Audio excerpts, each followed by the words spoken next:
Dans l'actualité du 13h15, la BCEAO salue les efforts du Burkina Faso en matière de redressement économique. Le gouverneur de la Banque centrale est venu le signifier au président du Faso. Et puis à la RTB, de nouveaux visages pour la direction de la télévision nationale et celle de la radio nationale.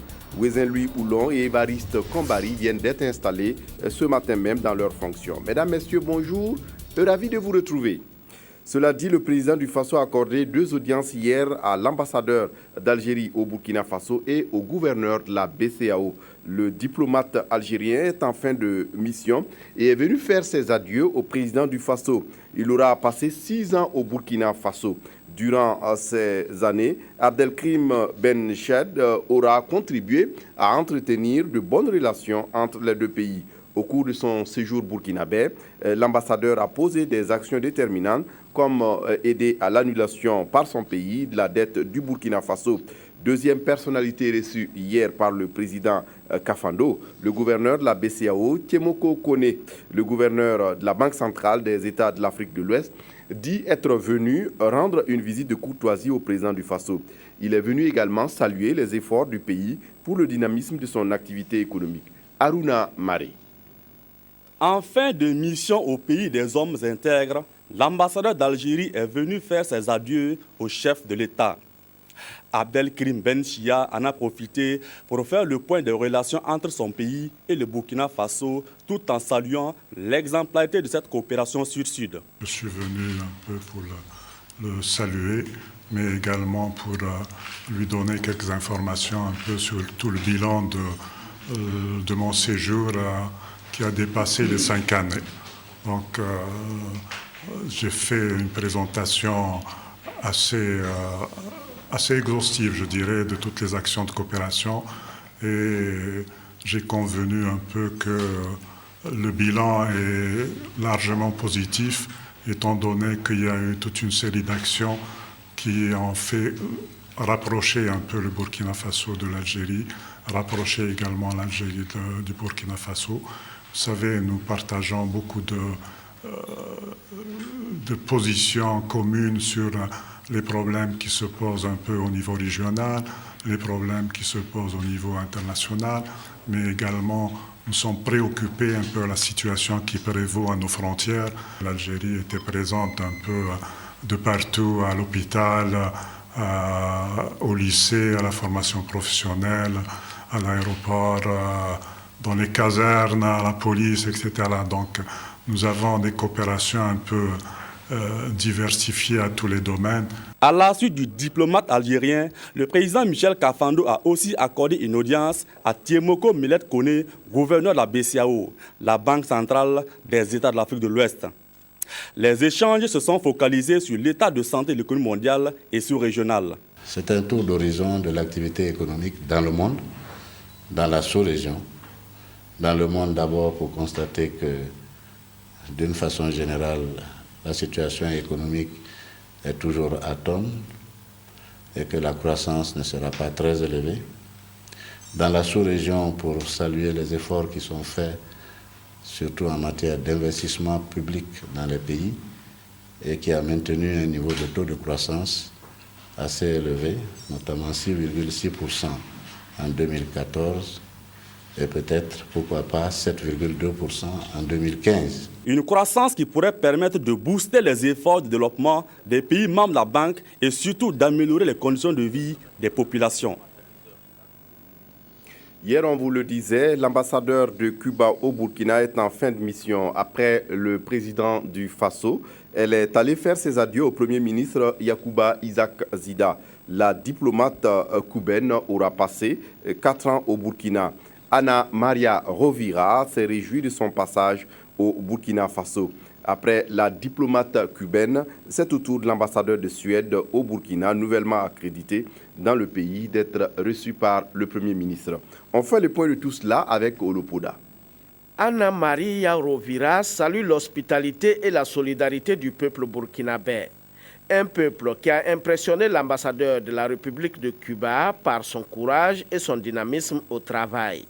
Des sentiments que la diplomate cubaine, en fin de mission, a tenu à exprimer au chef du gouvernement. J'ai connu un beau pays. avec des personnes, avec un peuple extraordinaire, très cordial avec nous. Et j'ai vu le développement de Burkina. Nous avons fait tout le possible pour aider à Burkina à se développer, surtout dans le domaine de la santé, de l'éducation et du sport. Ces 4 ans passés au pays des hommes intègres ont permis de renforcer les relations bilatérales entre la République de Cuba et le Burkina Faso. Et la diplomate cubaine dit quitter le Burkina Faso avec le sentiment d'une mission bien remplie. À la suite de l'ambassadeur cubain, le nouvel ambassadeur du Royaume de Suède accrédité auprès du Burkina, Eva Emneus, est venu parler avec Yacouba Isaac Zida des projets de développement que la Suède envisage mettre en œuvre au Burkina Faso pour donner un coup d'accélérateur à leur coopération. Notre gouvernement a décidé de reprendre avec force la coopération au développement bilatéral avec votre pays, et ça, c'est un message que j'ai passé au président et aussi au Premier ministre. Nous avons suivi avec grand respect et admiration la manière selon laquelle votre gouvernement a géré la crise, et nous sommes très heureux et nous partageons votre choix qu'il y a une transition démocratique et que les élections présidentielles et aussi les législatives sont en route, et nous allons suivre et vous accompagner de la part de la Suède dans ce processus. L'histoire indique que le partenariat entre la Suède et le Burkina Faso existe depuis 1969. Une coopération axée sur l'éducation, la gouvernance locale et les droits humains. En politique, le Front progressiste sankariste fait un retour aux sources après les événements de fin octobre 2014 au Burkina Faso. Maître Sankara et ses camarades sont allés dire merci aux militants de Tema Bokin dans le Passoré. C'était hier dans l'après-midi où une foule importante les a réservé un accueil chaleureux. Le témoignage de Jacques Lamissa, Tarpaga. Test de mobilisation jeudi à Tema Bokin du Front progressiste sankariste FPS. Ce parti né récemment d'une fusion vient saluer le rôle joué par les militants de son fief dans la chute de Blaise Compaoré. La première activité que nous menons, c'est celle qui se déroule présentement à Tema Bokin, qui consiste d'abord en un meeting d'information, mais également de remerciement de nos militants pour leur témérité, leur persévérance et la lutte qu'ils ont su mener jusqu'à la chute du président Blaise Compaoré. Les hommes, les femmes et les jeunes ont tous crié victoire, mais ils ont surtout appelé à une plus grande union des partis sankaristes. La question de l'unité des sankaristes se conçoit en termes de projet de société, comme nous l'avons toujours dit. Nous n'avons jamais fermé les portes à qui que ce soit. D'ailleurs, en termes d'alliance, nous sommes toujours ouverts, pas seulement aux partis sankaristes, mais à tout parti politique qui œuvre dans le sens de l'idéal du président Thomas Sankara. Un point de gagné pour avoir écarté le principal obstacle, mais il y a du travail, la conquête du pouvoir d'État aux élections de 2015. Au Conseil supérieur de la communication, les agents reçoivent une formation sur la rigueur professionnelle. Une formation pour davantage aiguiser les compétences des agents pour relever les défis qui se présentent à eux dans un contexte de transition démocratique. Abdul Rasmane Zongo. Le personnel du CSC, Conseil supérieur de la communication, est à l'école de la rigueur professionnelle. La rigueur professionnelle, un des modules à dispenser au cours de cette formation. Quand on dit aux gens rigueur professionnelle, ils se disent mais est-ce qu'on veut dire qu'ils ne sont pas assez rigoureux? Non, nous croyons que l'excellence se cultive et qu'il y a toujours des choses qu'on peut apprendre. Voilà pourquoi dans ce module, le module poursuit 3 objectifs. Premièrement, comprendre que la problématique du succès n'est pas liée aux compétences techniques que nous avons, mais liée à un problème d'attitude. Donc nous allons nous efforcer de démontrer cela, de prouver aux participants que c'est l'attitude qui détermine le succès. Et ensuite, nous verrons que lorsque nous avons la bonne attitude, nous devenons autonomes. Et puis enfin, accroître l'excellence. L'initiative est d'un cabinet de la place, spécialisé entre autres dans le management des ressources humaines, le leadership, le marketing et la gestion commerciale.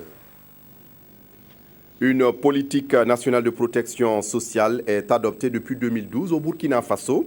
Elle a pour objet d'améliorer les conditions de vie des personnes vulnérables. Un conseil national est mis en place pour aider à sa mise en œuvre. Les responsables de la structure viennent de se réunir à Zignaré pour la diffusion de son contenu. On fait le point sur place avec Moussaki. La politique nationale de protection sociale, c'est un document de 59 pages adopté en 2012 et qui préconise des actions de solidarité envers les différentes couches sociales vulnérables au Burkina. L'agriculture, la santé, l'éducation, l'emploi sont entre autres des secteurs concernés par cette politique dont le lancement des processus de diffusion a débuté à Zignaré. Ce document vient renforcer pratiquement tout ce qui existe déjà en matière de protection sociale. Donc son intérêt, c'est de venir renforcer tout ce qui se fait déjà en matière de protection sociale, permettre l'harmonisation de tout ce que nous faisons dans ce domaine et faire en sorte que toutes les ressources que nous mettons dedans puissent être vraiment bien utilisées dans ce sens-là.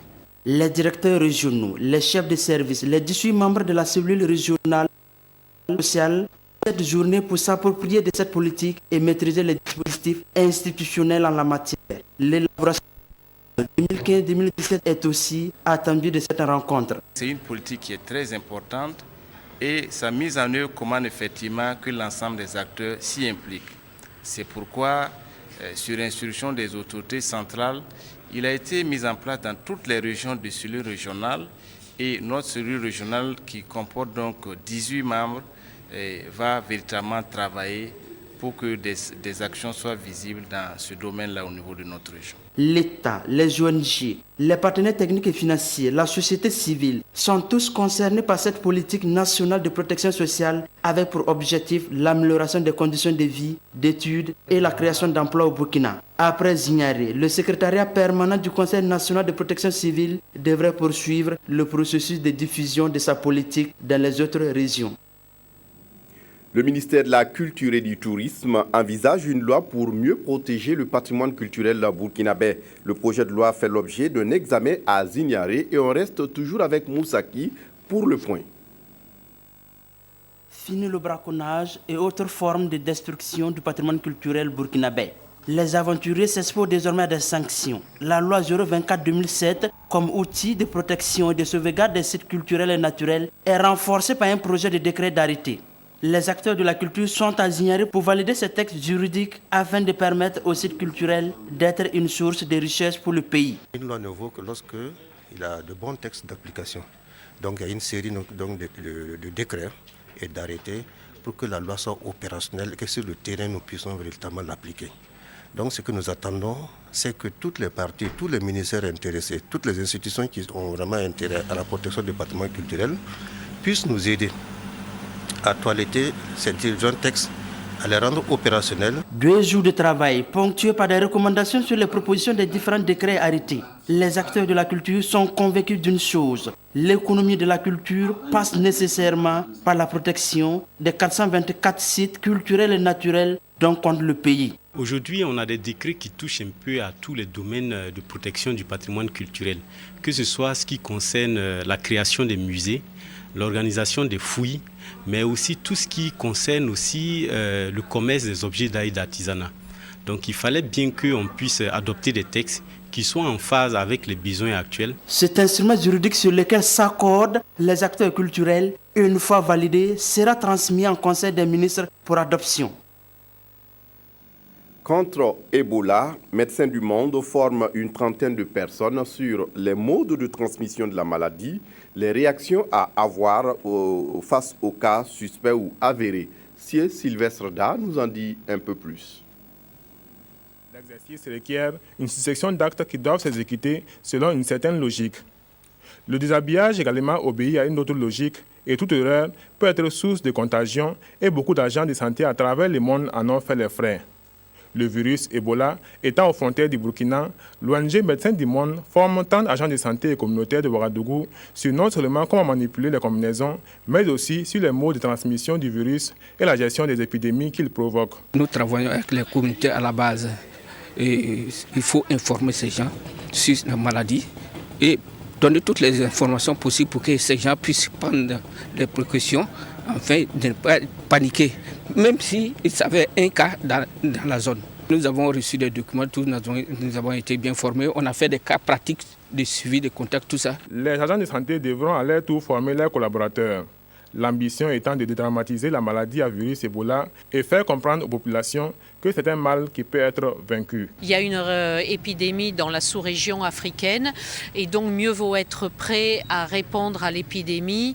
Et c'est dans ce cadre-là que les gens sont formés, même si actuellement il n'y a jamais eu un cas au Burkina Faso, mais comme il y en a dans des pays voisins, notamment le Mali, tout le monde doit être prêt et une riposte doit être organisée si jamais il venait à y avoir des cas.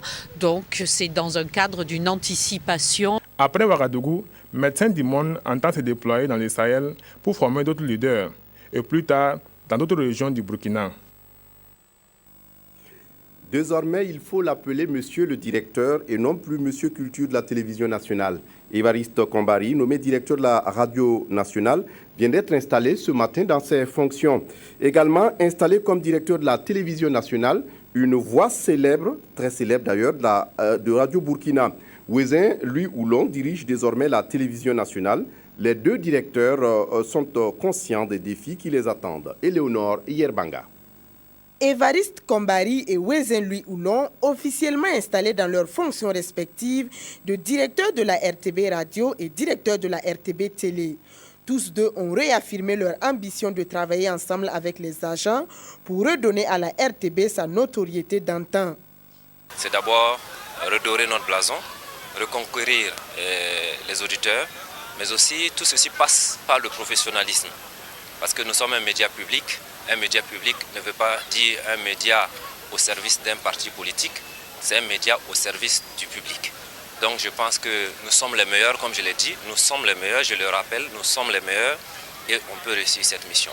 Les émeutes qui ont conduit à la situation de transition actuelle ont mis la télévision face à une certaine réalité qui est que l'opinion publique attend beaucoup de cette télévision.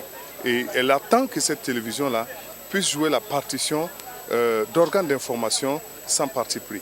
Nous allons tenter au meilleur de nos moyens de trouver déjà la capacité à donner déjà de la couleur à cette antenne, mais à défaut de moyens, nous allons travailler dans la limite de moyens dans un équilibre qui va permettre aux syndicalistes, qui va permettre à l'acteur de la société civile, qui va permettre aux paysans, qui va permettre à la veuve et à l'orphelin de pouvoir se reconnaître sur cette chaîne de télévision. Des ambitions nourries par la première responsable de la RTB qui, consciente du professionnalisme et de la rigueur de ses nouveaux directeurs, attend des résultats concrets. J'attends d'abord de ces premiers responsables qu'on essaie de voir au niveau de l'équilibre de l'information, le traitement de l'information. Je crois que le nœud du problème est là. Il faut redonner le professionnalisme au contenu. Donc il faut que sur le terrain, on sente que le journaliste a un bagage qui lui permet vraiment de travailler avec professionnalisme. Deuxièmement, je pense que dans le contexte actuel, nous avons quand même une certaine liberté qui se dégage. Donc si on nous donne les coudées franches, en principe, ils doivent pouvoir travailler dans la sérénité. Les agents, quant à eux, apprécient ces nouveaux responsables, mais attendent tout de même beaucoup du gouvernement. Il ne suffit pas d'avoir de nouveaux responsables. Il faut donner les moyens à ces responsables de faire fonctionner la maison. Parce que qu'est-ce qui a fait perdre la motivation au niveau de la maison? C'est parce que les moyens ne suivaient pas. Quand on arrive, on fait perdre aux travailleurs le peu d'avantages qu'ils ont, je pense qu'il y a problème. Eux, ils ont la volonté, mais il faut permettre aux financiers de comprendre qu'une télévision ne fonctionne pas comme tout service de l'administration. Et tant que ce problème n'est pas résolu pour permettre aux premiers responsables d'avoir le minimum pour faire fonctionner la maison et mettre les agents dans les conditions, je pense qu'on ne sortira pas de l'ornière. Il faut permettre à ces responsables-là de disposer des moyens et qu'eux puissent gérer ces moyens-là pour faire fonctionner la maison. Je pense que c'est un appel à tout le monde, puisqu'on puisse accompagner ces nouveaux dirigeants-là pour qu'ils puissent relever les défis. Parce qu'un pays qui se développe a besoin des médias pour communiquer, et surtout les pays en voie de développement. Déjà, l'un des partenaires de la RTB a tenu à accompagner la maison dans sa nouvelle dynamique avec un chèque de 5 millions de francs CFA. On ne peut pas assister à tout ce que nous avons pu voir sans venir par esprit de solidarité à l'endroit donc de ce partenaire qu'est la RTB. Il y a ce qu'on a vu, que tout le monde a entendu, qui nous a poussé à naturellement intervenir. Mais il y a ce qu'on n'a pas vu et que probablement le nouveau directeur général voudra bien, s'il le souhaite, nous solliciter dans la mesure de ce qui est possible. Ce serait un vrai plaisir d'accompagner ce partenaire. Évariste Kombari et Wezelou où l'on remplace à ces postes Alima Farta et Alfred Nikema qui ont tous deux passé 2 ans à la tête des 2 directions de la radiodiffusion télévision du Burkina. Voilà qui met fin à cette édition. Merci de l'avoir suivi. Très bonne suite de programmes sur la RTB. Au revoir.